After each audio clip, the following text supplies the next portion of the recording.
look at us go, having this thing set up, and like I know we always like pretend to do it, but I actually had my life together in order today because we had a scheduled conversation with my friend Erica, who's going to be joining us, talk about how to mental health as a human, like just a legitimate person with a life. And that's what we're going to do today. We're going to talk about all those things. I just jumped off of book club inside of our Wired for Worthy conversation, which is always a blast. And we're going to get Erica Diamond on here. And where's the button? Hit the button. Did the button work? It's got to work. Come on. Hey! Aha! We did it. Look at us being adults. Proper adults. All right. Cheers. Yeah. Yeehaw.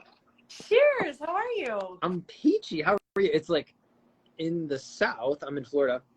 We get like a couple of these days where it's just like, man, it's like ridiculously nice. And it's like one of those days where it's like big fluffy white clouds and like lots of things. But like there was a snake in the grass a couple minutes ago. And like, you know how like cats and cucumbers like kind of freak you out? Like I wasn't emotionally prepared for that. But I'm okay now. How are you? Well, you're in Florida and I'm in Quebec where the weather's cold. It gets dark at 4 o'clock and it's very apropos that we're speaking mental health because November and December are like shitty months here, lots of darkness. It's a tough time for many people. I don't have to tell you. So I wanted us to talk today. Mental health, you're, a neuroscientist and your zone of genius is stress management and my zone of genius is self-care. And so I thought we would connect. I have some questions. I want to get to know you a little better. Let's get weird. Love it. Okay, so let's start. So did you know always that you wanted to be a neuroscientist? You make it look, smart and cool. You make it look cool. We typically think that scientists are geeky and you're not the typical geeky scientist. So, or maybe you are. So how did this come to be? Yeah, so this is like a total and complete accident. And I usually tell most people that the original story of how I went to go get my doctorate and then went into neuroscience ended up being a complete accident. And I'm like, if I looked back and said like, is this like what I'm going to be doing for my life is talking on stage and like doing research in stress management, I would absolutely tell you no. But from a really early age, I knew that I didn't really love the classic working model because I just watched it like kill a lot of people's dreams. I watched people just get suffocated by the 9 to 5. And when it came to it, like being a teenager, my entire family was like, you got to go out and get a job and do some of those things. I was like, yeah, I feel like I don't. Like, why would I go do that when it cost me like $20 a week to like live and exist a beautiful life that is fulfilling to me and happy? So over time, I played a lot of soccer, ended up playing soccer at university, and then had gotten into like natural health a ton during that period of time because like the 3-a-day workouts that we had were completely burning out my nervous system. Yeah. But it was during that period of time that I actually really fell in love with science while I was at school. So like I have never been a really great student and I never really loved school because I never knew how to learn. And I never had a professor or a teacher really like show me what school could provide to you. But I had a professor, his name was Carl. And actually named one of my first cars Carl after him. And Carl really introduced me to not giving a fuck about the grades and going into school with a curiosity of like, what do you want out of this? Like university is a time for exploration to like uncover your passions. So like at the end of the day, yes, grades are a thing, but like, what do you actually want to learn? And he was our biology professor. And I just started to like ask him a lot of questions and become more curious. And he showed me how to actually do research and then like share that research and like get actions from those things. So over time, I ended up falling really in love with science, didn't become a better or worse student because of those things. And then I actually went into chiropractic.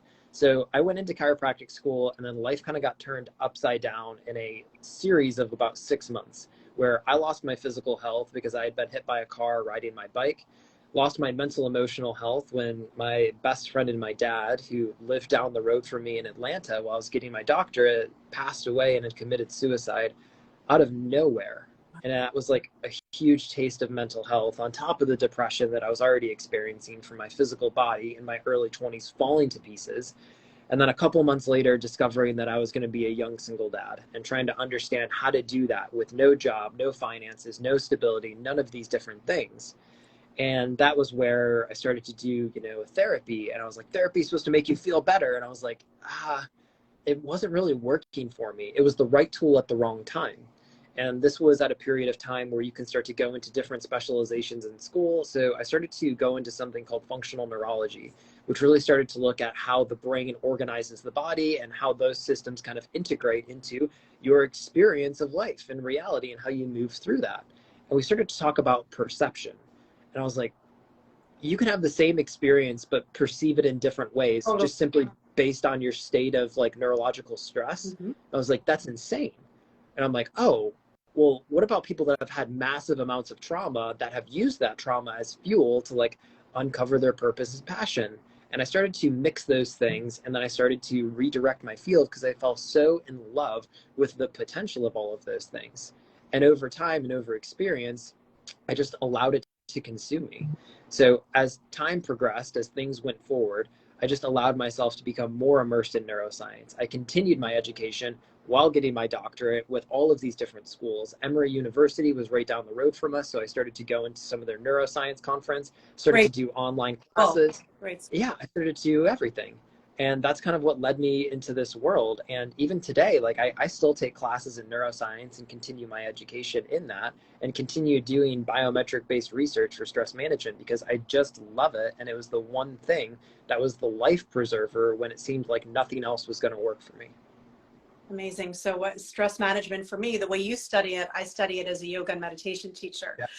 So I do brain, but different brain work than you and more how to calm our central nervous system down and activate our sympathetic nervous system. But I want to go back to, you said the word trauma and like, let's get to it. Let's jump in.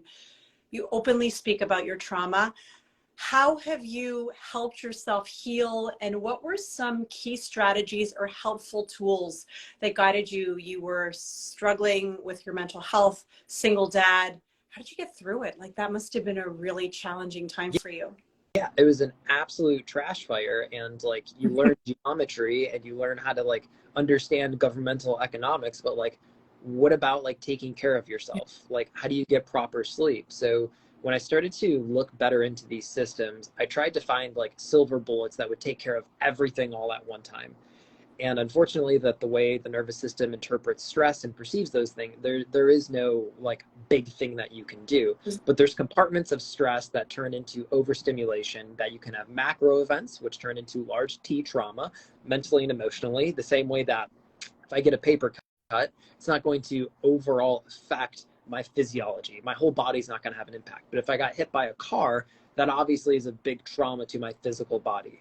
So I started to compartmentalize these into different systems of self-regulation and stress. So there's physical, mental, emotional, and social stress and regulation strategies. And I kind of started at the baseline pyramid of my physical body is kind of wrecked inside of here. So I started to work on like, all right, I'm dysregulated. My body is tight, flexible, weak, core strength, like all of these different things that had gone on. So I started to work on sleep, diet, and exercise. And I started to work through that level of self-regulation. Sleep, diet, and exercise. Yeah. Those three things. Okay. Yeah. So that was kind of like the base foundation. If you don't have your health, everything else is harder initially, right? Mm-hmm. So if I directly went and like, I did directly try to go towards like mental and emotional, but they're etheric, right? Like your mental health, like I can't just like pick it up and say like, oh, drink more water and you'll feel better. 2% dehydration impacts your memory and cognition, right? So I can do this and drink a cup of water because it's so tangible, but it's like, you need to surrender and let go. It's not a cup of water that I can drink. It's very hard to build habits that you can measure, especially when you don't have anything as a foundation. So once I started to realize that, I wanted to know what's the most concrete thing that I can start with to build healthy habits that can be a foundation for everything else in my life. And it was physical health. And it's very easy because physical health is a yes or no. Did you work out today? Did you drink your water? Did you eat well? And it's yes or no, not kind of like maybes. And those type of more direct questions allowed me to take better action and not shame myself for the things that I wasn't doing, but really just have a contrast of, are these behaviors the way that I want to live? So I started to address those things. Instead of shaming yourself for not doing it, feeling empowered by what you did do. That's exactly it. So great. Yeah. And that level example of redirected focus has a lot of neuroanatomy that comes along with it. There's 7 different focusing mechanisms in the brain, 7 of them. And we have cognitive control around like 4 of them most of the time. So if I can redirect the perception of the small victories that I have, those are what my nervous system tomorrow will focus on when I direct it today.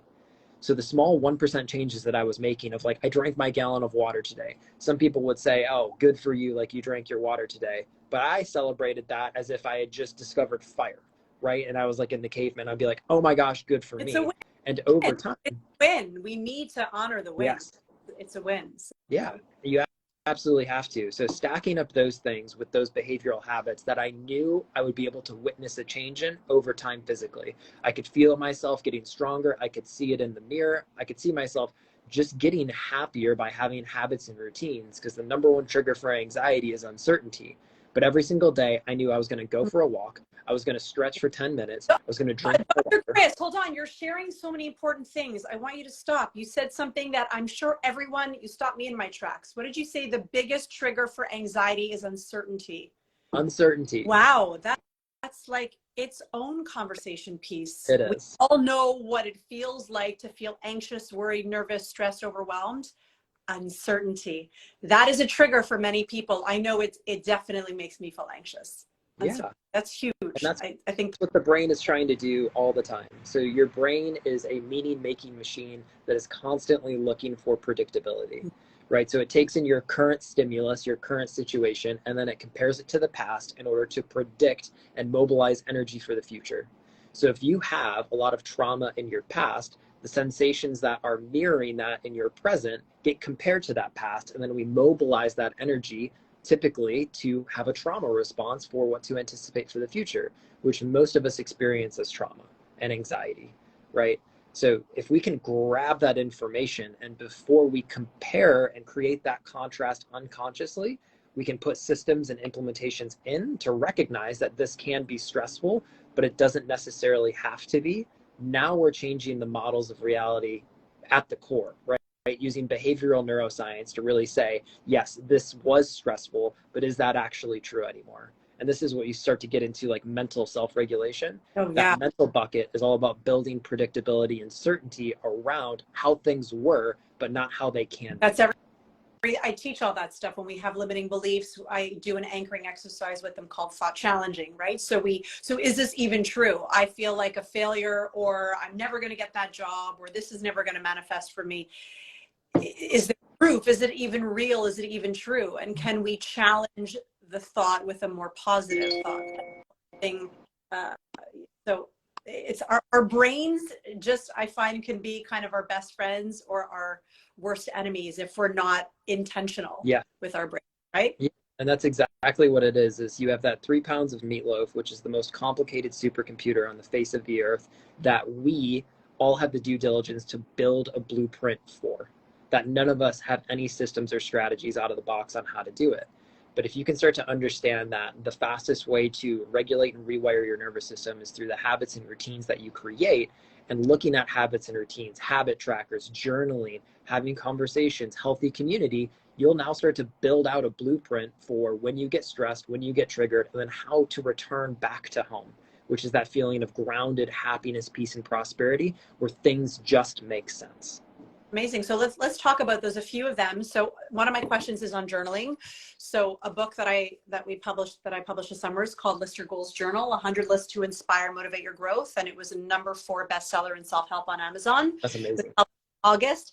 So I, of course, believe in the power, and it's 100 journal prompts and 20 affirmations.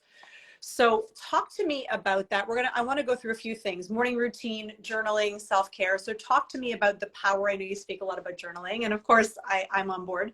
Talk to me about journaling. What is the process of putting pen to paper? How does that work for us? So your thoughts run automatically, the same way that the heart beats, the brain thinks, and you can't really turn it off because the faucet doesn't have an off switch. But what you can do is redirect the flow of thoughts, right? You can redirect where you want those things to go. And the process of journaling is really exceptional because it's forcing you to focus, and it's a behavior, right? So those two things are what create different plastic changes in the brain. You have to have focus and some level of agitation.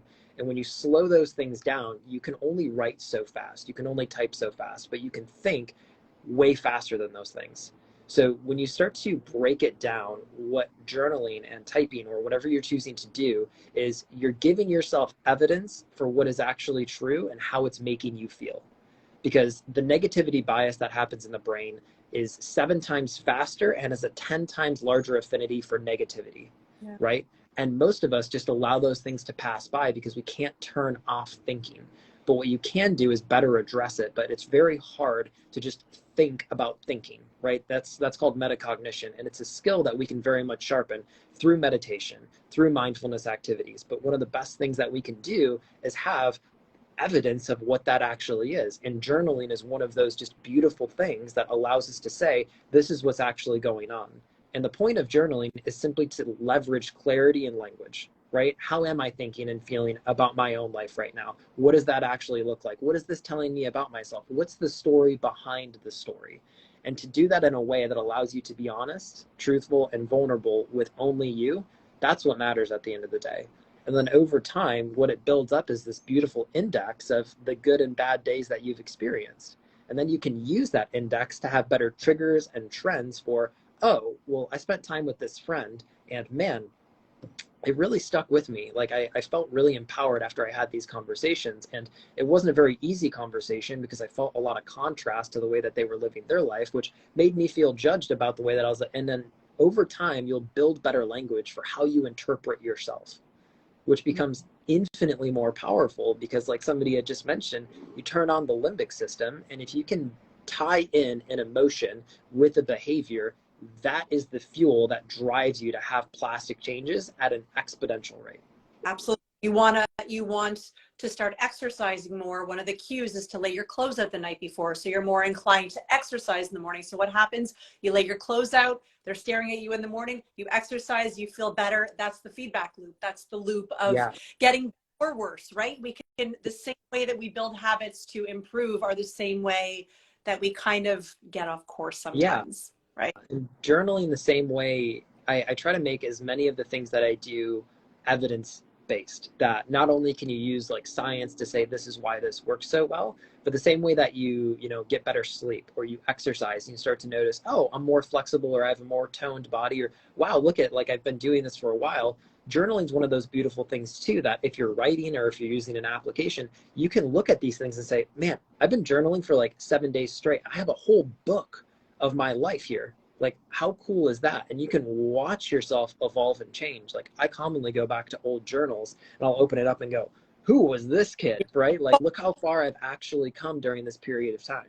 So what's great, what's in my journal is what I encourage them to do is to keep their agenda by them sometimes. So if there's something they want to change or they want to, it could be something about social connection, that they'll get into their agenda and plan a date with a friend, take a break from work, like making sure that we create, the action items or tasks to support the way we want to live. Okay, moving on. We talked about journaling. Talk to me about maybe I'm like a morning and evening routine junkie.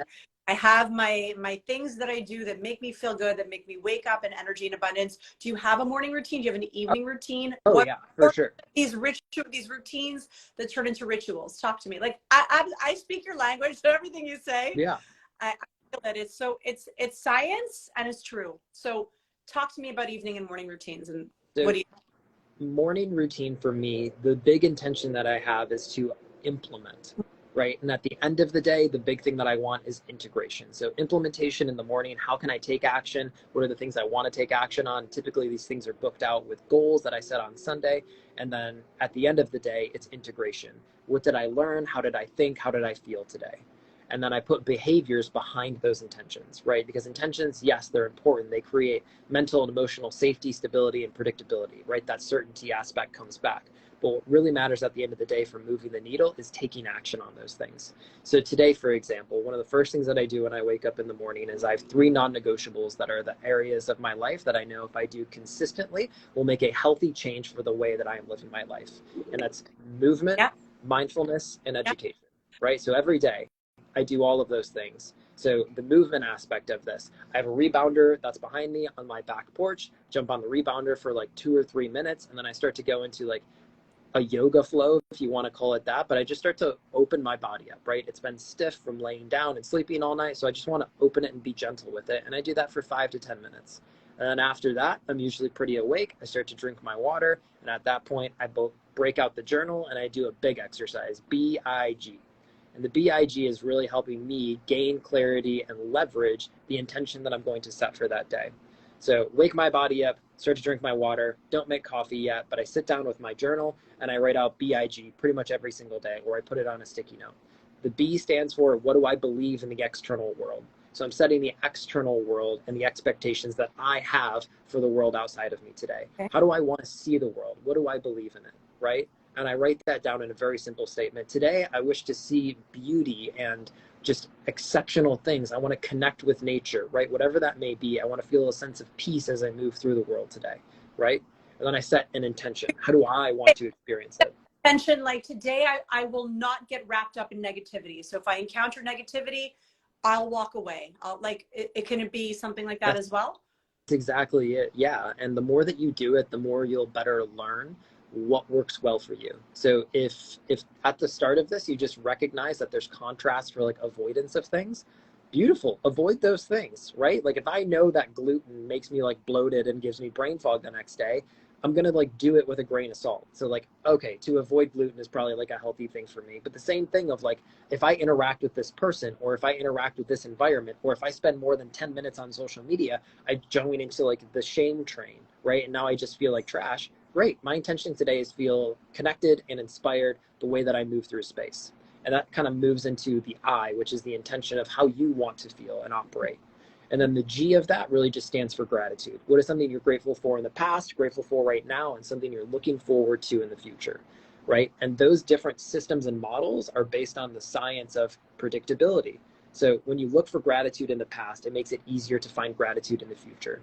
And the more that you train that system, the more it becomes more fluid. So we myelinate those pathways so that optimism is not something that we're all kind of just born with. We're born with pessimism because that's what keeps us safe. But you can train optimism. And there's an amazing book out there called Learned Optimism from the same publisher and the same researcher that was looking at Pavlov and learned helplessness. He started to say, well, if we can learn to be helpless, and they were doing this with German Shepherds, can we do this with humans to learn to be optimistic? And he's the founder of positive psychology as well, and wrote this exceptional book. I highly recommend everybody read it. But essentially, it's using focus to drive pathways of how you think and feel and operate. Because there's some people that bad things happen to, and they go, oh, this had to happen this way, but I'm grateful for this, right? You might not have to be grateful right now, and I'm not saying to not validate the experience, but to integrate those things and process it. That's what truly matters. And then for me, what allows me to feel really empowered is I love learning. Like, especially now that I get to learn the things that are like really empowering to me, I spend my time in mornings like looking at research and reading articles and like doing my due diligence for the things that like light my soul on fire. So I move, I do some level of mindfulness, which is my journaling and meditation, and then I go into my education. And I know if I do those things every single day, they're going to prepare me for execution of my goals. And then at the end of the day, I simply move into a space and reverse all of those. So what did I learn? What do I want to let go of? What did I love? And then I start to slow my mind down, and I start to do very like slow based yoga movements at the end of the day to kind of settle my body back into feeling safe and to kind of have that big integration process. Amazing. And those are your non-negotiables in your life that keep you every single day. And I'm not saying I try to say that every single day, and like I'm so far from perfect, right? Like a couple days ago, like I just didn't meditate, or I just didn't do my mindfulness, or like I skipped out on journaling because like I don't know why, right? Like things got busy, or like I needed extra sleep. But like the goal is to do it a majority of the time. And on the days that you miss, of course, yeah, we're human. It's the, you know, as they say, it's what you do 80% of the time. We're all entitled to, you know, have mornings of sleep in and mornings. I always used to say that on the weekends, I always used to struggle with relaxation guilt and the whole, should I just sleep in and give my body what it needs and rest and do nothing and lay in bed and watch a show and just kind of fill my cup in that way? Or should I get up, exercise? And where's the balance between the body needing to rest and stop, and then the body needing all those kind of good tips and tactics. Okay, so we did journaling, we did morning routine, evening routine. I want to talk just quickly about self-care, because that's what I teach to people around the world, on my blog, on TV, speaking, and every which way I work. And I love that you're so open to speaking about self-care. It's something that's typically more a female thing that we talk about self-care. Also bothers me that people think self-care are just kind of massages, manicures. It's so much more. But tell us, from your expert opinion, why is self-care so important? Why is it so vital to our lives, to us living in flow? Yeah, so a huge part of this is getting down to something that's not as scientific, which is always an interesting and fun conversation. But we accept the love that we think we deserve, right? But that level of love that we're willing to receive is a complete mirror for our self-worth, right? And that self-worth is, again, one of those like etheric things that is really challenging for us to kind of like compartmentalize. Like, do I feel worthy to receive these things? Do I feel worthy to have the love that I want in this world? Am I a unicorn that thinks I deserve like a horse, right? Those types of things. So the level of self-care that I've been able to provide to myself is really a mirroring of how I want to receive love into my life, right? And a lot of those things for myself don't just break down to the habits and routines I do on a daily basis. That cultivates the environment for me to have a more loving life. But at the end of the day, yesterday was a great example.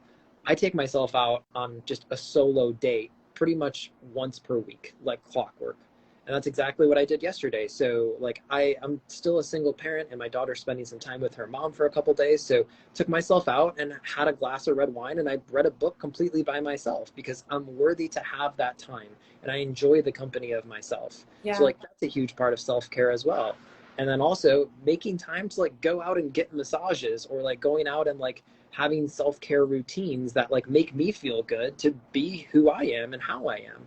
And they don't have to be huge or abstract. It can be like, getting my favorite latte and just sitting at my favorite coffee shop, or reading a book, or like I love listening to books. And like those types of small things make such a difference for like the level of worth that I have. Because it's very easy to say, I am worthy to receive an abundance of love or an abundance of finances. But when you move it into behaviors, you're proving it to yourself. You're telling yourself and your nervous system, I trust me to not only say what I do, but also do what I say, and to receive those things into my life.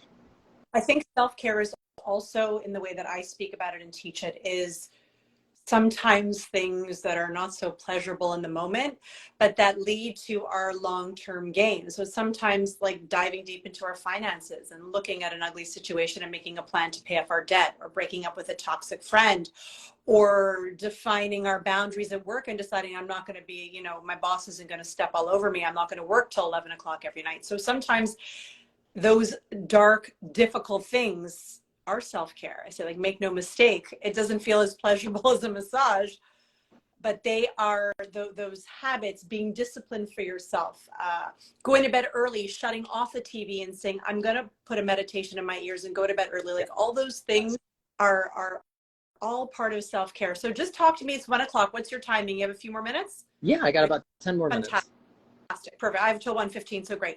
Okay. So I wanted to talk about mental health, and especially you're a mental health care expert. COVID was a really fucking, pardon my French, difficult time for most people. If you don't mind, quickly, I want to break it down. So I want to talk about the self, relationship, kids, and career. So I'm going to ask you, let's start with the self. Couple things we can do when we're feeling overwhelmed and anxious, and like if we're encroaching on burnout. What are a couple things we can do for ourselves immediately if we're feeling burnt out, overwhelmed, stressed? Go for it. So I typically categorize burnout as having stress in 2 or more categories. So physical, mental, emotional, and social, those 4. If you have stress, heavy stress for longer than 7 days in 2 of those categories, you're burnt out, right? So identifying which categories that you're actually burnt out in is exceptionally powerful, right? So if it's mentally, great. Mental burnout typically means that you've had so much uncertainty in your life that you haven't addressed that's going to require you some like pen to paper, or like conversations with a friend to say, or with a therapist to say, this is what I'm really struggling with. If it's emotional, Awesome. When's the last time that you felt safe in your body to process these things, right? Have you created those environments for some of that? Mhm. And for myself, the things that allow me to feel safe are very much like slowing down, taking away the distractions. Like I have a whiteboard inside of my house that has said for the last month, remove the noise, right? Because when things get really noisy in my life, things get really busy, which I'm very good at doing, running different businesses, being a parent, all of those things, I can't hear the music anymore, Yeah. right? The noise becomes so overwhelming. So identifying, gaining clarity, and taking action. That happens, Yeah. right? Yeah. That doesn't feel good. No, but that's just a part of human life too. So like being gentle with yourself and then also saying that you're worthy to change is a huge step in the right direction. Let's move on to relationships or marriage. How do we keep, how can couples manage stress? Sometimes you got two working parents, life gets difficult. How can we kind of make it work? How can we navigate our own mental health within kind of like the yin to yang to someone else? Yeah, this is something that I'm still learning how to do for myself. So I've been single for about 5 years now. Part of that has been intentional, and a part of that is just understanding what that looks like for myself and just choosing to not settle for something that doesn't feel like that wow factor, but also has that level of like groundedness to it. Osho wrote a book that was about love, and that the world that we live in right now really celebrates firework love. That it's all of these like big experiences that are going on, but the relationships that are truly sustainable, they're a very slow burn. They're not bright, they're not shiny, but they can always be returned to for warmth. They're consistent. So in the world of relationships, the way that I can talk about it is in the way that I build community around myself. The romantic relationship aspect is something that I continue to work on, like I've talked about, and I definitely don't have all the answers to that. Hardly any of myself, because I'm, like I said, recovering that. But the community that you surround yourself with is a mirror of the direction that you want to take your life. And I can typically look at the way that somebody spends a Friday, Saturday, and who they spend it with, and I can give them a better direction for where I think they're going to be in the next 10 years, right?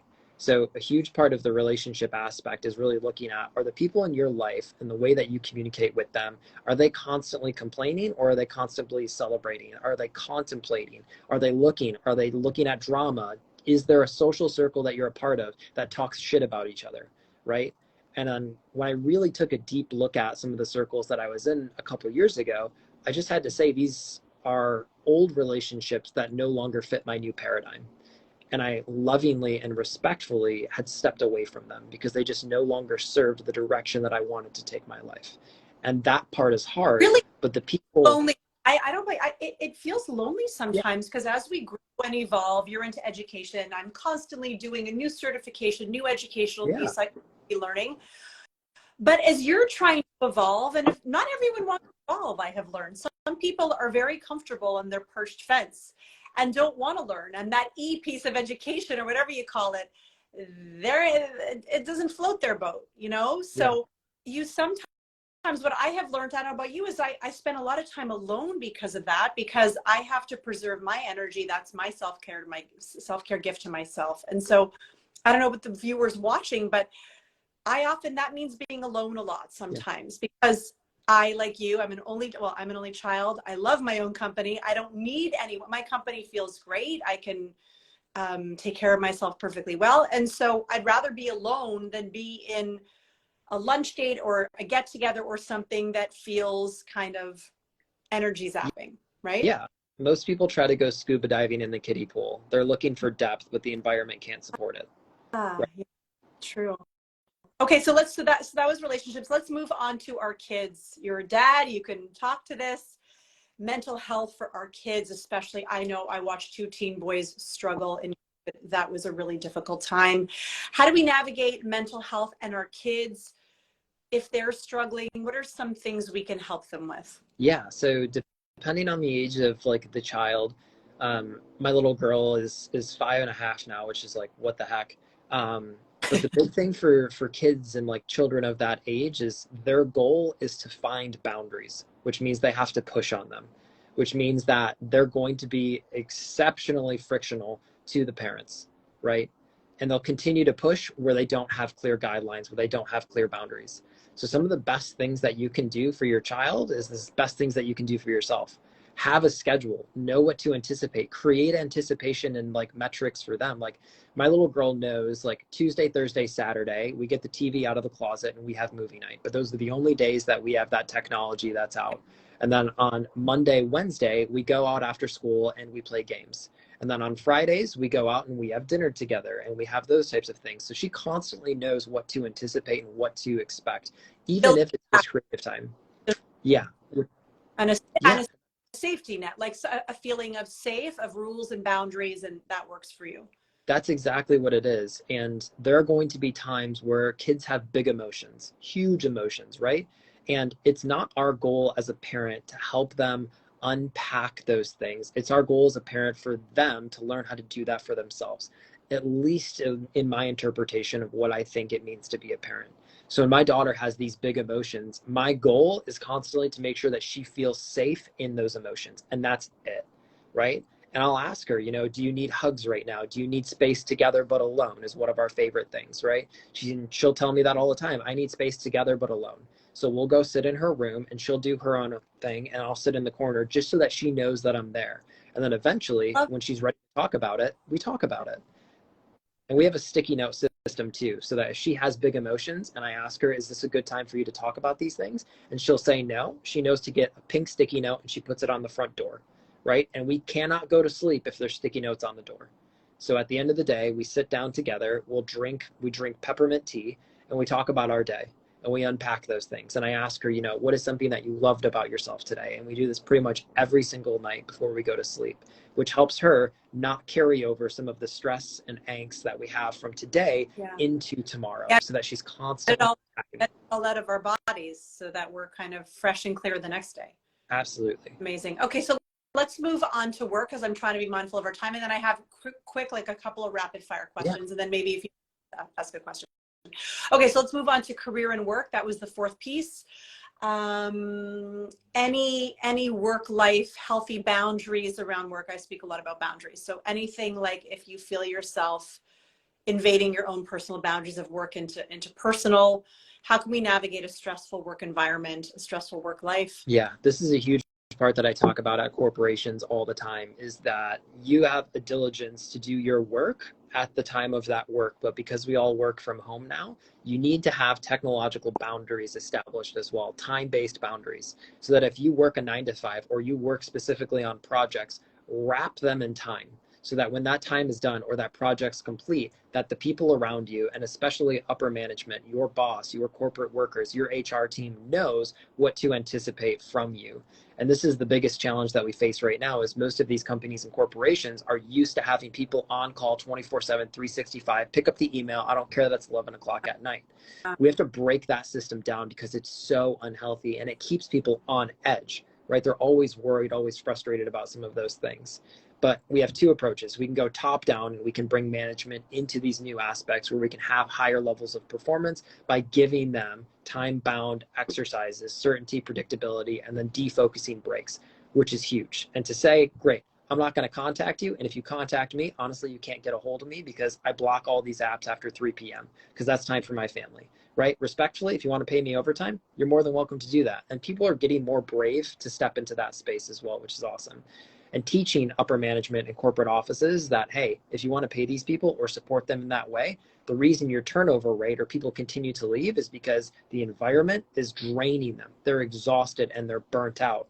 So those work-life boundaries are huge, and it's a level of respect, integrity that a lot of the time breaks down to leadership. And this is the huge challenge, is we have a new phase of leadership that we're moving into where we want people that are humans, not machines. We used to celebrate people that could work 80 hours a week, but now we look at that as people that are creatives and get paid for associations and building those ideas. And if you're burnt out, your capacity to be creative and have creative solutions goes away nearly completely. So if we can support that new work-life balance, people are going to have such a healthier, introspective perspective. It's so important. Like I even find myself mindful. If I have a thought of someone I want to reach out to, and let's say it happens at 9 o'clock at night, I used to send it at 9 o'clock at night thinking it doesn't matter, I hold back now and I say, is that fair to the person to be lying around and then they get a work email? Like, how would I feel? And I want to protect and preserve my boundaries. So I have to give it in the way that I want to receive it. Absolutely. Okay, so let's do some rapid fires before we shut it down. Let's go. What are you reading now? What I'm reading right now, we just started a new book in book club, which is The Subtle Art of Not Giving a Fuck. So I'm reading such a good, yeah, I love such a good book. I started reading, I read like fiction books a lot too, in the afternoon when it turns on. So I'm going through the entire Dune novels right now. I'm book 3 right now. I'm diving into those. And then pretty much every single day I read somewhere between 5 to 10 research articles. Awesome. Okay. I'm happiest when? I am happiest when I can tell you the last time that I just had this like grounded state of like presence, and it was me watching the moon rise and the sun set when I was playing soccer the other day. I was completely alone, had music in, and I was just watching the sunset. My daughter again was with her mom, and I was watching the moon come up and the sun go down, and it was just one of those moments that the sky was like cotton candy. I was listening to like my favorite song, and it was just a beautiful, beautiful moment. Beautiful, because you were in the present moment. You were living in the now, which most of us never do. We live in the past or the future, but never in the now. Okay, beautiful. I'm most uncomfortable when? Ooh, I am most uncomfortable when I am unconditionally seen. When people see me as just like straight through to the core, it makes me so uncomfortable. And I've got some friends that I'm working through that, which, yeah, it might sound a little bit weird, but yeah, to be like witness to that, for being validated and accepted for not the things that I know, not the things that I do, but the person that I am, makes me grossly uncomfortable. Wow. Who would have thought? Okay. Favorite movie? My favorite movie, I'm trying to remember the name of it. It's going blank on me, but there's a movie about a doctor and they called him Patches. Maybe that's the title of the movie. Do you know what I'm talking about? Robin Williams? Yes. Yeah. Is it Patch? Yeah, Patch Adams. Patch Adams, that's what it is. Favorite movie. Oh, that's such a good movie. That was a great movie. Okay, 2 more. Favorite meal. What's your favorite thing to eat? My favorite meal is my grandma's Lebanese like home cooked meal. She makes like just about everything from scratch from the start, and yeah, that's constantly been it. Okay, and the top item on your bucket list. What do you still want? Top item on my bucket list is I would love to surf on every continent. Oh, beautiful. Any closing remarks or comments? I really enjoyed this. Thank you for sharing. You're like a wealth of knowledge, and I want to make, sometimes I don't, maybe you can go over people's heads because you really are very scientific. So thank you for breaking it down for us. I don't know, any final closing comments? So we have time for like a question. If someone wants to quickly ask a question, we'll hang on another minute, but thank you. Well, yeah, likewise. I think the biggest thing that I want people to remember, and the thing that you can like stick on your mirror on a sticky note, is that mood follows action. If you truly want to feel differently, the fastest, most sustainable pathway to doing that is by stepping into a space where it allows you to take behavioral action. That can be taking a breath, that can be going for a walk. It doesn't have to be complicated. All you owe yourself every single day is a 1% change. So beautiful. Thank you. I don't know if you can save it or post it or whatever. If you're able to post it, then post it and then I'll share it. But thank you very much for your time. I really, really enjoyed that. Yeah, absolutely. I can't wait to have another discussion in the future. Yeah. I'll send you a message to keep talking. Perfect.